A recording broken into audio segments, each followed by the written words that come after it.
Money and power, power. Yo, what's going on, everybody? It's your boy Rail back with another motherfucking review.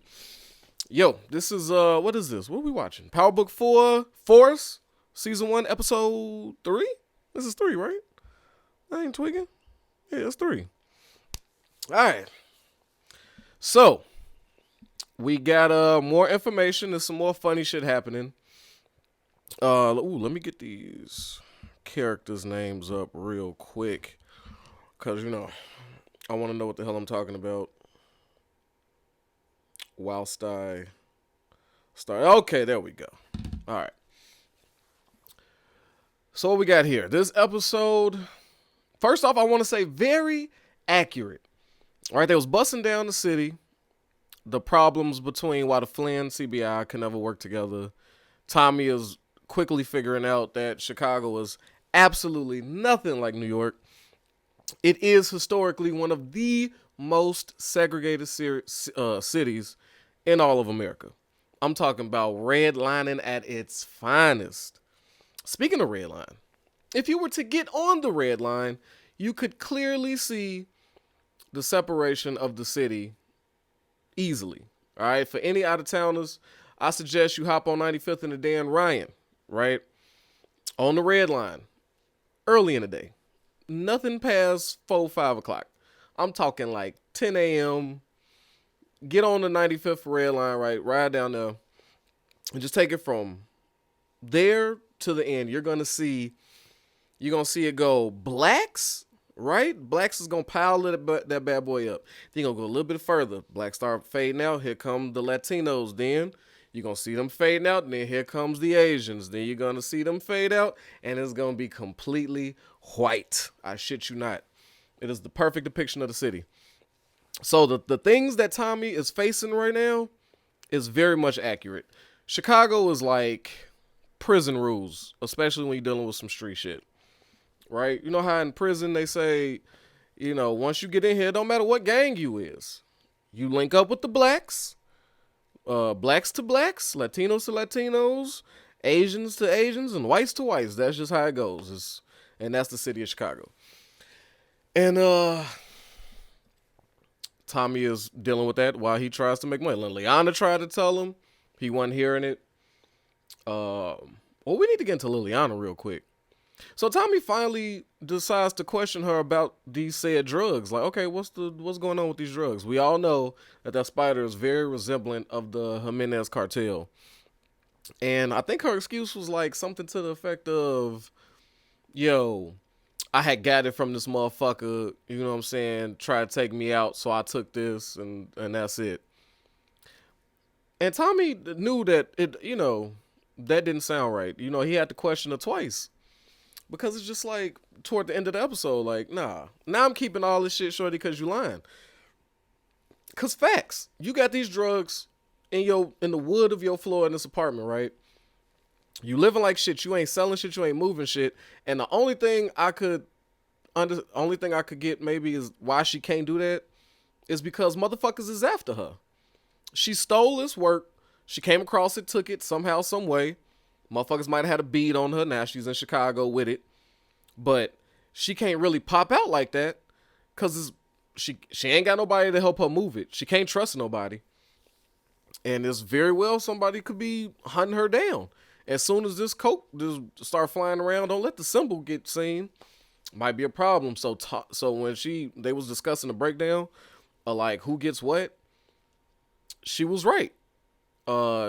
She needs him. I don't know how much he needs her because she's got a limited supply. Once this runs out, what do I need you for? Right? You're no longer my connect. They got a finite amount of coke that they're trying to get off. So Liliana this is basically a finder's fee. So I guess he was being nice, talking about 50-50. Clearly at the end, he decided he's going to keep all of it like he would have anyway. But I'm pretty sure he'll break off. But yeah, so I got Liliana bringing a whole nother drama to Chicago that Tommy's going to have to eventually deal with outside of this Flynn CBI shit. Now, we had discussions in Clubhouse. You see the comment, okay? Get down there. Get there. Join it. We'll be there Wednesday at 6. Tomorrow at 6 p.m. So, we was discussing, so who the fuck is Tommy gonna work with, right? Because one person said he's gonna work with everybody. He got the coat. He's not limited to one group. He can't be a prominent member in CBI because they black. So Tommy has to start his own shit. He's got to get his own thing going, right? He don't want to fuck with the Flynns for obvious reasons. The motherfuckers, no, that's just, they'll kill him first chance they get after they use him up. And he's not no dummy. So we was all trying to figure out, like, so how is Tommy going to establish his own thing? So he's going to cut deals with everybody. And this was the episode where he attempted to do that. He found out quite quickly that, nah, it's too much history, too much nastiness. So now we find out the real beef between Flynn and Diamond, right? When Tommy was there for that skerfuffle between Diamond and his brother, which I thought was weird when it first happened. He pulls up to the boxing ring, trying to do business with Diamond, and Jay is obviously not having it. He's tired of being put out of CBI business. They had their little thing at the baseball field, and I think they was trying to allude to them being Cubs fans, which, being a black man from the South Side and a Cubs fan, I know this, is rough. So if they were alluding to game 7 of the series, if they was talking about the Cubs, that warmed my heart to see that I'm not the only South Sider that's a Cubs fan. And, fuck the Sox. I mean, it just is what it is. I was raised this way. I don't know what to tell you. I don't know what to tell you. Blame my father, nigga. I don't know. But, yeah, so when I saw that they was finna square up, I was thinking Jay was finna snake him out this entire time, or there was gonna be something deeper than a fight. But I was like, they really finna handle it with a fist fight in the gym? Quickly turned MMA, right? You got Tommy and Jeremiah out there making bets. This nigga said, let them legs fly. All right? This nigga kicked him and then did a science lesson in the middle of the fight. I was like, oh, okay. That's your so nerve telling your brain you should tap out. I was like, Jay, I didn't see this coming from you. So Jay impressed me. He knows a little bit of biology. He's been training MMA clearly. He threw a nice firm kick. So, I don't know. Jay is full of things. I thought he was just a shooter, right? But I thought Jay was gonna be the full throttle, non-thinking, just straight action, just a little hater. But toward the end, we find out when he linked up with Jeremiah that Jay had a plan. So anyway, I just knew that fight felt funny. So they fought that out. Diamond is in control of CBI, but it was planned. So now Jay coming with a storyline that I am very interested in. He purposely was in there getting his ass kicked, gave his brother the reins to CBI, but he has a different agenda. And, when he's had that conversation with Jeremiah, like, man, whatever you're doing, gonna split CBI down the middle. But Jay got a plan to earn a title from what is undeniable from his brother, and the other side and the other half that's gonna roll with Diamond to come with him as the undisputed leader. So I like what Jay's brain is. He's got some plan. I don't know what it is, but I like that it's like, you know what? I'm gonna give up this battle to win the war. So that tells me Jay is a thinker. And now I'm very much interested in Jay. I had preconceived notions about him. I've been watching a lot of Kane, and then, Carlton from Bel Air. I just thought that Jay was gonna be another one of them niggas in that group, but no. Seems like he's got a little bit going on. So what I'm thinking is, my hot take is, he's gonna let his brother run this shit old school. I think he's very confident that Diamond don't know what the streets need right now. Like, he don't know how it moves. So he's gonna let him get the crown like he told him. He said, hey, heavy is the crown. So he was like, nigga, you been locked down and you been fake trying to get in, get out, fake. I don't know. Cause Diamond one day, he don't want nothing to do with the illegalness of CBI, but then the next day he's all for it. So Jay sees that. He sees that he just ain't prepared. So I think he putting all his money on Diamond just failing naturally and saying, hey, this ain't where I left it 15 years ago. So, bro, you got this. You held it down this whole time, so fuck it. I think that's the plan. That way your brothers ain't got to kill each other. So I like that. I do like that. Tommy, we seen Tommy come and get him, set up that meeting with Flynn, and it goes left immediately. Immediately, it goes left. Flynn start talking that parasital black shit. So it was like, oh, you just see Diamond like, here we go. Here we go. Finds out that Flynn blames Diamond for an attack on one of his people.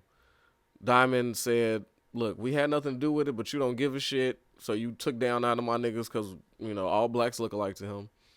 And you just gonna keep that. And then he's talking spicy. He was like, I didn't even retaliate. You know what I'm saying? Because I it's not no need to. I'm not finna start some shit I had nothing to do with anyway. So we're just gonna let these 9 bodies fly. And Flynn like, nigga, you had no choice. Because I'd have burned down 18 more of you motherfuckers. I thought that was quite spicy. I was like, holy shit. And Tommy was just there in awe like, what the fuck is happening? Vic is like, what the fuck is happening? So Flynn and his homeboy with the walrus mustache knew what this conversation was going to lead to, and Diamond low-key did too. Do we need to talk about Liliana flirting with the walrus mustache man? Nah, it was just a little awkward, right? Yeah. And if he shaved that mustache, he'd look even more pedo. I don't know. I don't know. I don't know what type of flame they got, but Liliana, when it was time to cook coke, I was like, I said, all right now. You was wearing unfavorable clothes, shorty. You out. Fuck that scar. But anyway, so that meeting went left. So I think what happened is that now forced Tommy's hand to go with CBI. Well, kind of more partner up with them because Flynn laid it out flat. Like this shit ain't happening. But the Flynns also got some beef. They got some problems they dealt with in this episode. The alderman, not Gloria. What's the daughter's name? Give me a second. Claudia's a lot of ears, so pardon me. So Claudia had to go lightweight threaten the alderman with his daughter and shit because they people was getting locked up. They was squeezing them. They want more money. That's what happens. But, Claudia reminded them, we're an illegal organization and we'll kidnap and kill your daughter. So that's that. So they took care of that one end. Flynn blew their business up though. You know what I'm saying? He was worried about what the Polacks and the Greeks and all them would think. I should say Polish. I'm sorry. That's more Chicago shit. My bad. Sorry, Polish people. What the Polish and the Greeks and the Italians will say about them working with blacks. You know what I'm saying? Even though they all beefing. Ain't that funny? I found that interesting. Irish is not working with the Italian. Italian's not working with Irish. Vice versa with the Greeks and the Polish. But somehow, whoever, they don't fuck with each other already. But it's even extra nastiness on them if they work with the blacks. Ain't that a bitch? It is hard being black in America, goddammit, where enemies can all agree on one thing. You unanimously don't fuck with black folks. And I was just like, shit. But that is what it is. And that's why I like King of New York. Y'all remember seeing King of New York with Christopher Walken? He didn't give a fuck what nobody thought. He knew the streets was where it is, working with blacks. Same with Lucky Luciano, doing business with Bumpy Johnson and shit. Black dollars mean a lot. And the person that opens their eyes and say, hey, fuck this race shit, I'm here for $1, they always succeed. You know what I'm saying? So it's crazy. And I be sitting there like, damn, what did niggas do to people? Like, have you ever? No, that's a conversation for another day. I ain't gonna do that on this. I should though. I really should. What did we do? Whatever. So that's that. Damn, I just lost my train of thought. Oh, Claudia. So she was dealing with the alderman, did that business. Flynn blew that up. Claudia knew that one. Like, she knew to be around. She got wind of that business meeting. And she knew what her father was about. And she wouldn't follow Tommy. And this is what she's looking for. Vic wants to work with Tommy despite him smashing Gloria. So actually, I'm not really mad at Vic because Gloria playing games. At first, I thought he was on some Netflix type shit. But Gloria's a nasty bitch. Like, for real. She playing with Vic's emotions. She let him keep the key. I know she ain't changed them locks. She keep putting these things like, I want you to stand up for me. So you was dubbing this man in the restaurant, and I would imagine stand up for me, meaning like claim me as your girl, fuck your father. but you smashing Tommy. So that's a mixed signal right there. It's basically telling him, you got a limited time because I'm fucking this nigga Tommy and it's working so far and I'm liking this. I will go back to you if you grow a pair of balls and stand up to your father. So she playing both sides of the fence, so it's nasty. And Vic ain't really taking personal shit with Tommy over it outright, which is, I mean, they went and did that business with the weird ass nigga from look like a GTA character. I don't know what up, coked out on the DJ machine, got shorty spazzing, hallucinating and shit. And they caught a body together. I mean, they trying to do business. So far, Vic just looks like, I'm not mad at Vic no more. Whatever emotions he in, a man could be emotional about a woman. He wants shorty. Like, it just is what it is. But she giving him mixed signals, so I'm not even mad at him for being confused and still pressing the issue. I mean, she's entertaining the shit. What the fuck you want from Vic? Like, so at first I had a problem with Vic, but now, no, I'm not. Vic is in all his rights, I guess. Shit, she's still with the shits. So yeah, Claudia's making that deal with Tommy when they link up. She got some. So Tommy is. So what happens is Liliana has this limited coat, right? This is the play. This is what Real feels the new play is, because I just talked about how Liliana got a limited amount of coke, so there's only so many deals that Tommy could do, and he's clearly here to make more money than what that is, right? He already talked to his deep voice brother about needing 190K, so I'm sure that's the first thing on Tommy's mind is to give him that breathe money, so then everything after that he could feel like, okay, now my family's good, my new family, I'm building a family base here, which is most important, and then everything else that comes in will be all me. So I think that's Tommy's inspiration right now, is that fucking baritone of a brother. But so Claudia just gave Tommy a new that's gonna be his plug, because once this Jimenez coke runs out, Claudia's right there with the shit, and she got some new shit. She has some, could have been FDA approved, but it was just it's too close to cocaine. Not quite coke, but too close. So this is a designer drug. Hits like coke, but probably is not, I don't know. I would still imagine it's illegal. But if you can't classify it as coke, so I don't know the legal loopholes. But yeah, so comes to find out the chick she's smashing is the manufacturer of said designer drug. So I think that's Tommy's new hustle. And I think he's going to bring it to CBI, some new product, right? So I think CBI going to get some new product. And then Tommy and Vic is going to push the issue up north behind Flynn's back. So I think Tommy and Vic is going to be the ones on the street hustling in Flynn territory, while Claudia is the fucking the supplier. Simple as that. Vic and Tommy is the distro. Tommy can go to the south side while Vic can't, right? And then maybe now that, and CBI could really clean up. They might get a designer drug, and if Vic is down, might ship them some pills down there too. And the father has limited time to live, which makes Flynn dangerous. So the plan so far is looking good. I can see it panning out, but Flynn is close to his deathbed, looks like, coughing up shit. So, a dying man ain't got nothing to lose. So Flynn is very fucking dangerous at this point. So I see him fucking up something big time. Maybe even trying to start a little war. Some nasty's coming from Flynn. He's got something worked out. Because especially when he finds out who's fucking him, like his whole family is not fucking, like, look, we've moved on forward without you behind your back. So Flynn is definitely finna do something drastic once that gets leaked. But what else we got to touch? Who else had the so yeah, we already talked about Diamond and Jay, so we're just trying to figure out what happened with Jay. Diamond, I guess, is the leader of CBI, and he really likes Tommy, so that'll be that. Yeah. This was really a straightforward series. I'm trying to figure out if I'm missing anything. We did Gloria Vic, Gloria Tommy. We did that love triangle. That's shipping up to be nasty. And Tommy is the only one unaware of Vic and Gloria's relationship, because he wouldn't let Gloria talk. He was just trying to smash, so that's gonna fuck up. I don't know where this leaves Liliana though. When he dubbed her for them drugs, she gonna have to either give up the truth, or yeah, she gonna be in trouble. But I see Liliana being a force in here. You know what I'm saying? She showed him he could cook up. She could cook up. She's showing her value. She was valuable then. That's why, Ghost saved her. So there's that. So I see Liliana being around.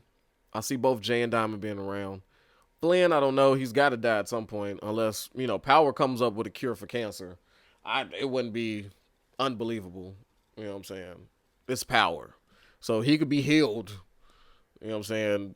At any moment, we've seen niggas escape death quite dramatically. So, let's go ahead and get to the winner of this episode.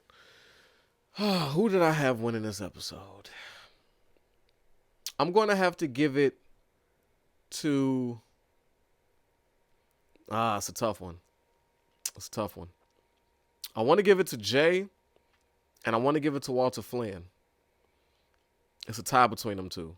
Because the visceral Chicago anger that he felt in that boxing gym, talking to Tommy like, oh, what the fuck? Like, that's real. That's a real Chicago nigga pressing you right there.